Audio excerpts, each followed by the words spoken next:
Nous sommes le seul peuple sur cette terre qui a resté son histoire, ses rites et traditions pour adorer les coutumes et les traditions des autres peuples.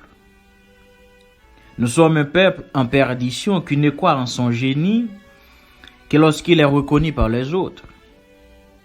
Nous sommes ce peuple qui accepte ses conditions de vie misérables en espérant l'arrivée imminente d'un sauveur fabriqué par les autres.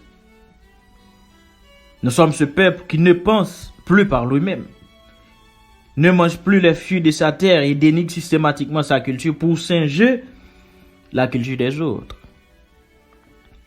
Nous sommes ce peuple qui a honte de lui-même. Nous sommes un peuple sans mémoire qui a oublié que l'Afrique est le berceau de l'humanité et la source des mathématiques. Nous sommes ce peuple qui s'est repli sur lui-même de peur d'affronter le monde. Un monde dans lequel sa voix ne compte pas. Pour défendre nos territoires, nous comptons sur les soldats des autres.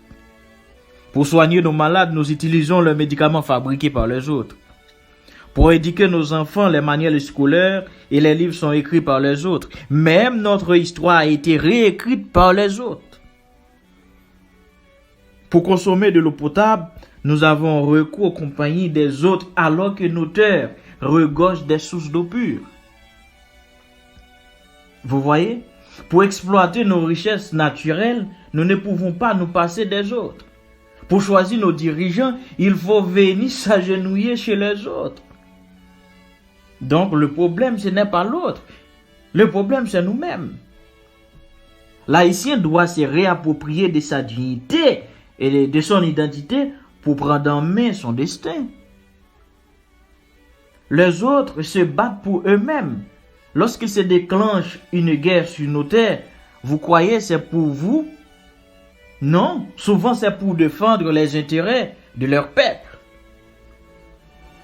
Nous sommes le seul peuple sur cette terre qui ne défend pas ses intérêts. Le seul peuple qu'on insulte sans que cela n'humue personne.